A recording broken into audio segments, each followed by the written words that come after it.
আসসালামু আলাইকুম ভিউয়ার্স, এখন শুনবেন এই মাত্র পাওয়া আপডেট খবরগুলো। জামায়াত ক্ষমতায় গেলে দেশে আর পরিবারতন্ত্রের রাজনীতি থাকবে না, জানিয়েছেন শফিকুর রহমান। যথাযথ প্রক্রিয়া অনুশীলন না করলে ভোট বাতিল, জানিয়েছেন ইসি সানাউল্লাহ।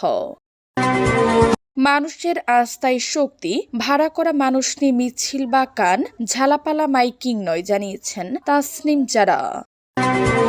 সরকারি চাকরিজীবীদের বেতন বাড়ানোর সিদ্ধান্ত অন্তর্বর্তী সরকার নেবে না, জানিয়েছেন ফাউজুল করিম খান। নির্বাচনী তহবিল গঠনে সহায়তা চাইলেন জুনাইদ সাকি। ঢাকা 10 আসনে ব্যাপক চাঁদাবাজির অভিযোগ জামায়াত প্রার্থীর।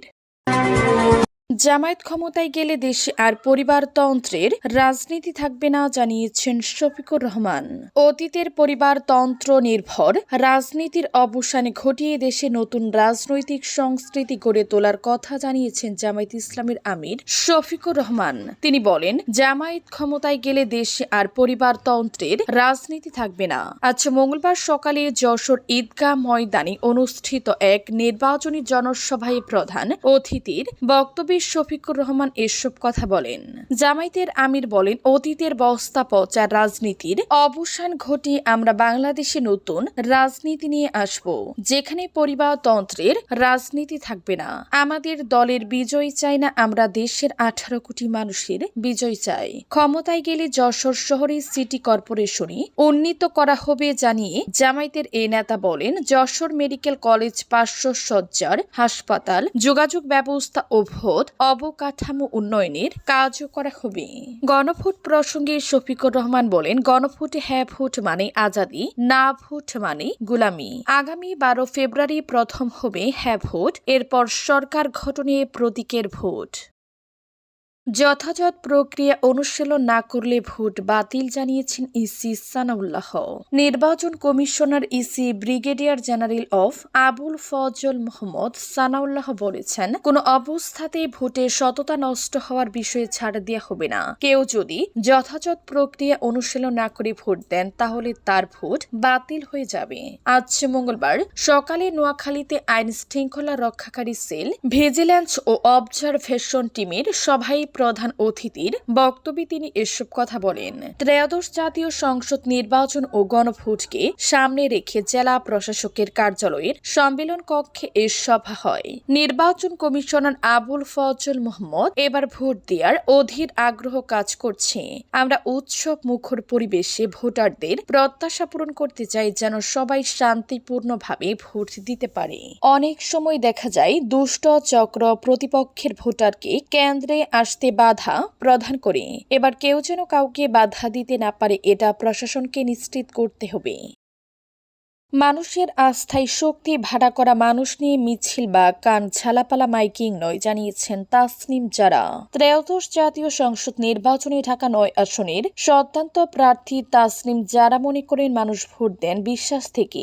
মানুষের আস্থায় হলো শক্তি, ভাড়া করে মানুষ নিয়ে মিছিল বা কান ঝালাপালা করে দেয়া মাইকিং নয়। তিনি বিশ্বাস করেন, এই নির্বাচনে যদি দেখিয়ে দেয়া যায় যে কান ঝালাপালা করা মাইকিং না করে, পোস্টার দিয়ে শহর জঞ্জাল না করে, কোটি টাকা খরচ করে শোডাউন না দিয়েও একজন স্বতন্ত্র প্রার্থী জিততে পারেন, তাহলে ভবিষ্যতে এমন অনেকে রাজনীতিতে আসবেন যাদের টাকা বা পেশি শক্তি নেই, কিন্তু দেশ পরিবর্তনের আকাঙ্ক্ষা ও যোগ্যতা আছে। আর তখন রাজনৈতিক দলগুলো নিজেদের পুরনো চর্চা বাদ দিতে বাধ্য হবে। গতকাল সোমবার রাত 9:15টার দিকে নিজের ভেরিফাইড ফেসবুক পেজে এক পোস্ট এসব কথা বলেন ফুটবল প্রতীকের এই স্বতন্ত্র প্রার্থী তাসনিম জারা। তার পোস্টে উল্লেখ করেন, স্বতন্ত্র প্রার্থী হিসেবে যখন মাত্র 1.5 দিনে প্রায় 5,000 ভোটারের স্বাক্ষর প্রয়োজন ছিল, তখন অনেকে স্বতঃস্ফূর্তভাবে এসে বলতেন, মা আমি এসেছি, কারণ আমার ছেলে ফোন করে বলেছে আপনাকে সাহায্য করতে, কিংবা আমার মেয়ে থাকে আমেরিকায়, সে আমাকে ফোন করে বলেছে বাবা তাসনিম জারাকে সিগনেচারটা দিয়ে এসো, ও না হলে দাঁড়াইতে পারবে না। সরকারি চাকরিজীবীদের বেতন বাড়ানোর সিদ্ধান্ত অন্তর্বর্তী সরকার নিবে না জানিয়েছেন ফাউজুল করিম খান।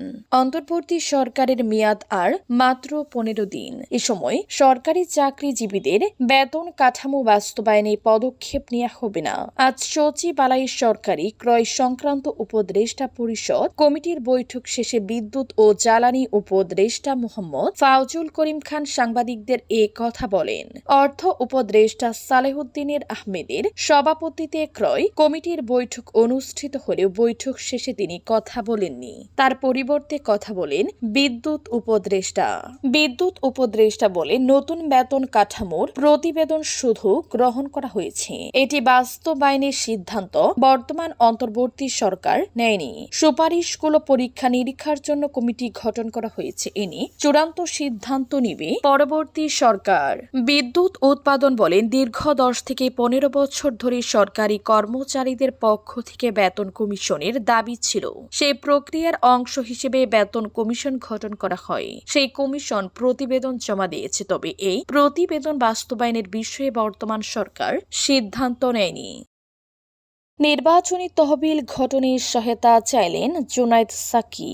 আসন্ন ত্রয়োদশ জাতীয় সংসদ নির্বাচনকে সামনে রেখে গণসংহতি আন্দোলনের নির্বাচনী তহবিল গঠনে জনগণের সরাসরি অংশগ্রহণের আহ্বান জানিয়েছেন দলটির প্রধান সমন্বয়কারী ও ব্রাহ্মণবাড়িয়া 6 বাঞ্ছারামপুর আসনের সংসদ সদস্য প্রার্থী জুনাইদ সাকি। সোমবার নিজের ভেরিফাইড ফেসবুক পেজে দেয়া এক ঘোষণায় তিনি বলেন, গণসংহতি আন্দোলনী নির্বাচনী তহবিল হোক আমাদের সম্মিলিত সামর্থ্যের যোগফল।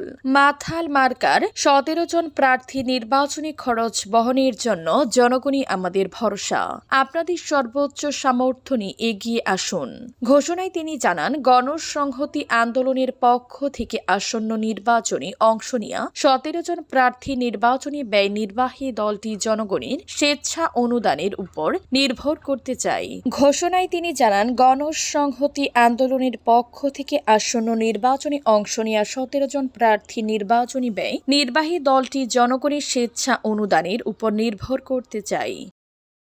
ঢাকা 10 আসনে ব্যাপক চাঁদাবাজির অভিযোগ জামায়াত প্রার্থীর। ঢাকা 10 আসনে ব্যাপকভাবে চাঁদাবাজি চলছে বলে অভিযোগ করেছেন জামায়াত ইসলামী মনোনীত সংসদ সদস্য প্রার্থী মুহাম্মদ জসিমউদ্দিন। তিনি বলেছেন, ছোট বড় ব্যবসায়ী থেকে শুরু করে বাড়িওয়ালা এলাকার কেউই চাঁদাবাজির হাত থেকে রেহাই পাচ্ছেন না। আজ মঙ্গলবার ঢাকা 10 আসনের কাঁঠাল বাগান এলাকায় নির্বাচনী প্রচারে গিয়ে এ কথা বলেন জসিমউদ্দিন। বলা হচ্ছে, তার কাছ থেকে নির্দিষ্ট রড, ইট বা সিমেন্ট নিতে হবে, পরে টাকা নিয়ে উধাও হয়ে যায়। সংসদ সদস্য নির্বাচিত হলে চাঁদাবাজি, দখলদারত্ব, সন্ত্রাস ও মাদকের বিরুদ্ধে কঠোর ব্যবস্থা নেয়ার প্রতিশ্রুতি দেন মুহাম্মদ জসিমউদ্দিন। তিনি বলেন, মানুষ শান্তিপূর্ণভাবে বসবাস করতে চায়, নিরাপত্তা ও জীবনে নিশ্চয়তা চায়, এরপর অন্য সমস্যার সমাধান চায়। ঢাকা 10 আসনের বিভিন্ন সমস্যা তুলে ধরে জসিমউদ্দিন বলেন, অল্প বৃষ্টিতে এ এলাকা পানির নিচে